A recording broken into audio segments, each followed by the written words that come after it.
Muito bem, doutor Rafael Coelho, muito obrigado pela sua compreensão, pela sua amabilidade em voltar mais uma vez ao nosso programa.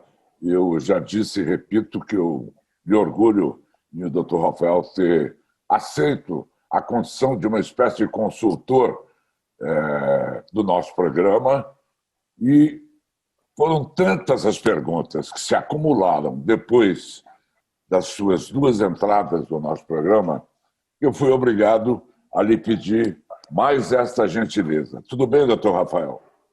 Tudo bem, agradeço mais uma vez a oportunidade de participar, Mauri. Para mim é uma honra participar do seu programa e sempre que eu for chamado eu vou participar. É um Muito prazer. obrigado, muito obrigado. Olha, o doutor Rafael Coelho, todo mundo sabe, é urologista, ele é uro-oncologista, é o mais exímio cirurgião por robótica do Brasil e vem demonstrando isso com muita eloquência, não é?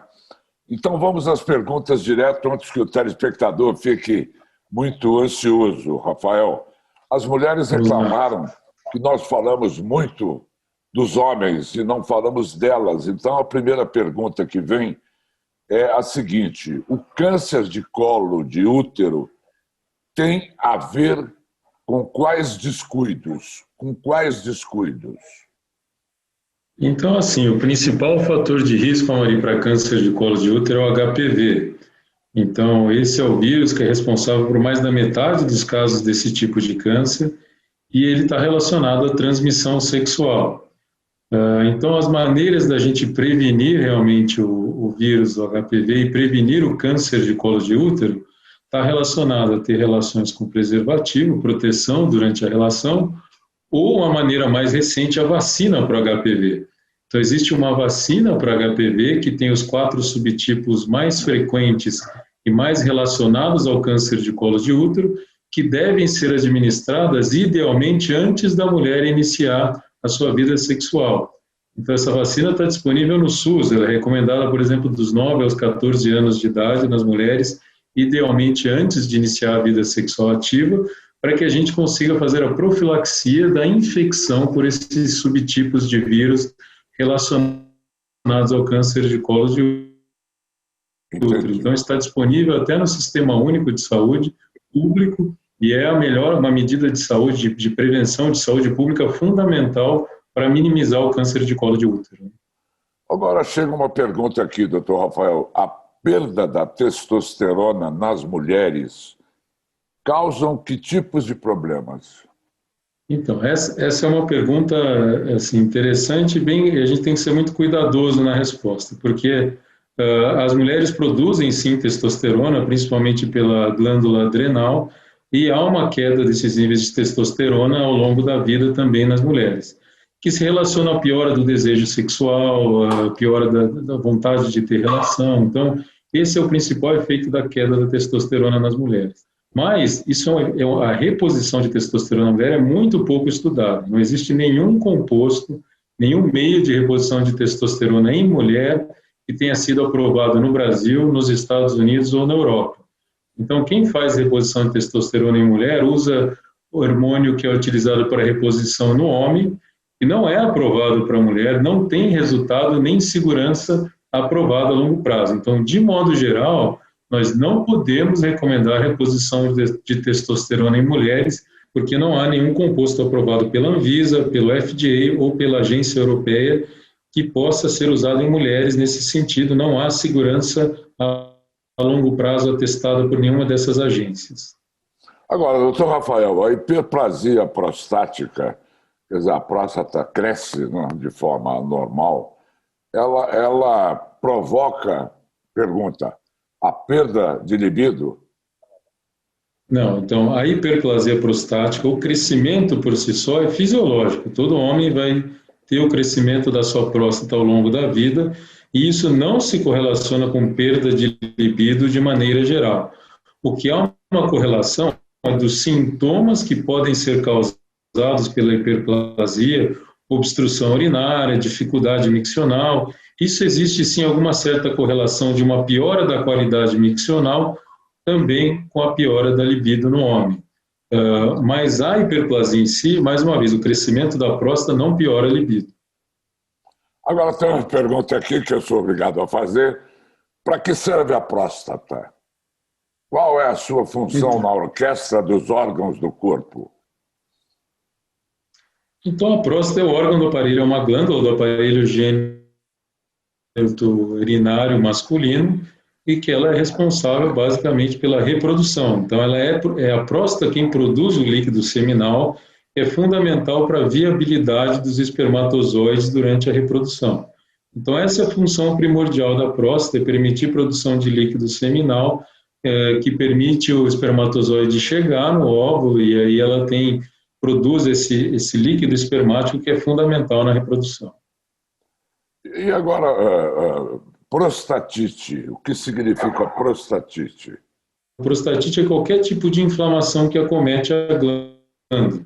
Ela pode ser desde uma prostatite infecciosa, por exemplo, uma infecção bacteriana, que aí está muito comumente relacionada à hiperplasia e à obstrução causada pela hiperplasia, que pode gerar uma infecção secundária da próstata. Então, muitas vezes, quando as pessoas falam de prostatite, elas estão se referindo à prostatite bacteriana, que é uma infecção da próstata muito correlacionada com a obstrução ao fluxo de saída da bexiga causada pelo crescimento prostático. Agora, é verdade que mais da metade dos casos de câncer de próstata, mais da metade começa por volta dos 65 anos. Ou seja, seria um câncer que pode ser chamado de o câncer da terceira idade? É fato que o câncer de próstata aumenta a sua incidência com o aumento da idade e, sem dúvida, mais da metade dos casos aparecem depois dos 60 anos de idade. Essa é a casuística mais recente, principalmente no sistema americano, onde os dados são bem coletados. Então, o câncer de próstata pode acontecer na população mais jovem, a partir de 40 anos de idade, idealmente, mas a sua incidência realmente se correlaciona com o aumento da idade. Eu não diria que é um câncer da terceira idade, porque a gente estaria restringindo isso a uma população mais idosa. Sem dúvida, a incidência é maior, mas homens mais jovens podem sim desenvolver câncer de próstata também. Agora, a partir de que idade é recomendado a pessoa fazer os exames de prevenção, exame de toque, medição de PSA, etc.? Então, isso é interessante. Existe uma certa controvérsia entre diversas sociedades médicas no mundo. Muitas recomendam a partir dos 50 anos ou 45 anos se você tem um histórico familiar positivo. Essa é uma recomendação genérica, mas há uma tendência hoje a gente fazer recomendações individualizadas e não simplesmente recomendações populacionais. Então, se a gente colhe um PSA, que é o exame de sangue da próstata aos 40 anos, a gente consegue estratificar o risco do homem ter câncer de próstata ao longo da vida. E aí planejar um rastreamento de maneira individualizada para cada homem. Então a tendência tem sido fazer recomendações individualizadas e não mais favorecer recomendações populacionais como essas de a partir dos 50 anos ou 45 anos com história familiar. E além disso, além do toque, a gente tem migrado para métodos de imagem, como a ressonância magnética, que permite um rastreamento muito mais acurado da próstata do que com toque retal. Isso significa, então, que a doença é hereditária? A hereditariedade é um fator considerável? A hereditariedade é, sim, um fator de risco muito importante para câncer de próstata. Como eu falei, pacientes que têm um parente de primeiro grau com câncer de próstata têm um risco 4 a 5 vezes maior de desenvolver a doença ao longo da vida, comparado com a população geral.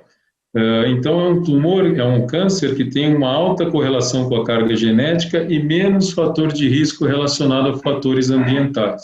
O fator genético é, sim, um fator preponderante no risco de desenvolvimento da doença. Essa pergunta nós recebemos com uma certa recorrência. Excesso de gordura corporal aumenta o risco? Então, isso aumenta o risco de tudo, né? Aumenta o risco de tudo. Mas nós estamos falando... Não tem nada benéfico em relação ao aumento da gordura corporal. E o câncer de próstata segue essa regra. Os pacientes com um índice de massa corpórea maior, eles não só têm um risco de maior desenvolver câncer de próstata ao longo da vida, mas eles desenvolvem cânceres mais agressivos. Então, a obesidade se correlaciona com os subtipos mais agressivos da doença. Agora, os remédios contra a disfunção erétil causam algum dano à próstata? Então, isso também a gente já tem segmento a muito longo prazo do uso desses medicamentos para disfunção erétil, que é o que a gente chama de inibidores de 5-fosfodiesterase, e não tem nenhuma correlação entre problemas na próstata e esses inibidores. De fato, alguns desses inibidores, além de melhorarem a ereção, eles melhoram o fluxo urinário. Então, eles são usados também para tratar a hiperplasia benigna. Esses medicamentos relaxam a musculatura pélvica e a próstata e você consegue urinar melhor. Então, pelo contrário, a gente usa esses medicamentos também para tratar a hiperplasia benigna com obstrução. Entendi. Agora, a recomendação seria remédios de disfunção erétil que já existem diariamente, com menores doses?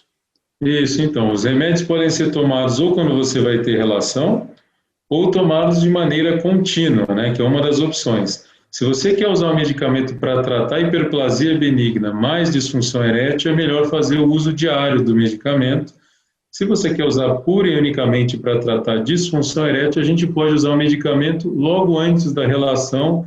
Aí tem que ter um intervalo de pelo menos 1 hora entre administrar o medicamento e ter relação para dar tempo dele ser absorvido e atingir o seu pico de ação, né?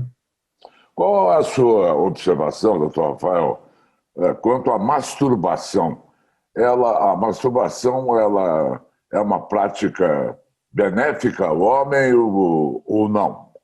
Isso também é uma outra questão controversa, né? Não existe um número de ejaculações por semana ou por mês que é considerado saudável ou não saudável. Existem alguns estudos que tentaram correlacionar o número de masturbações com o risco de câncer de próstata. E são estudos com muitos vieses científicos, muitos vieses metodológicos, mas a maioria favorece de que o fato de você ter mais masturbações ou mais relações teria uma associação com menor risco de câncer de próstata.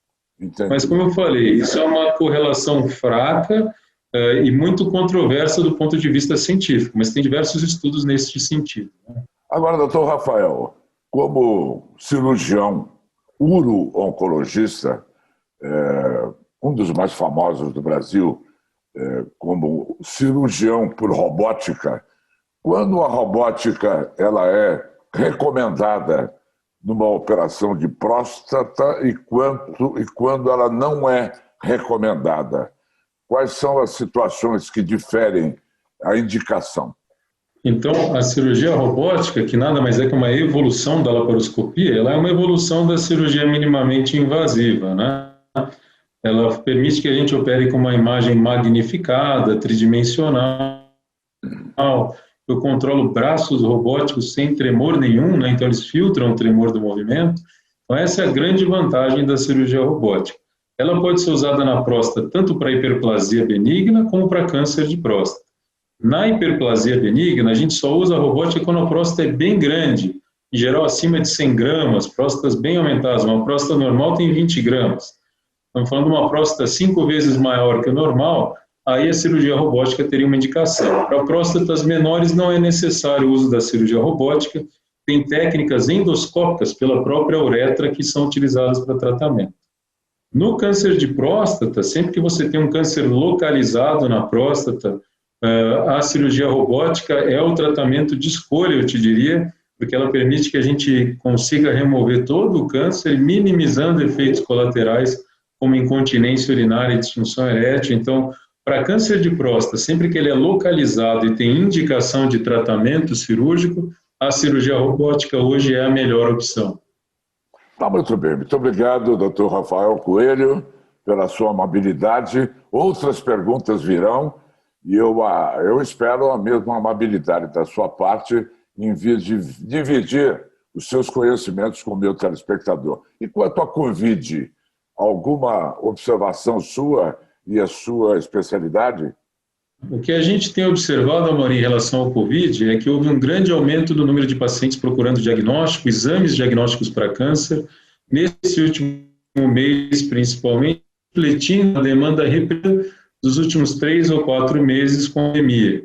Então, à medida que a gente conhece melhor o tratamento do Covid, consegue oferecer o tratamento das outras doenças com segurança para os pacientes, houve realmente um novo fluxo de pacientes procurando cuidado médico, procurando diagnóstico e tratamento de câncer. Isso se refletiu no último mês, um grande aumento do diagnóstico e tratamento. Os centros cirúrgicos dos hospitais privados estão cheios, então essa demanda de diagnóstico e tratamento de câncer tem se configurado num aumento do afluxo de pacientes aos grandes hospitais no país.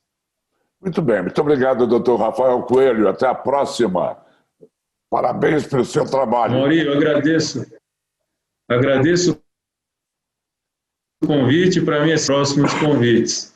Um bom dia para vocês. Até a próxima. Obrigado, doutor Rafael.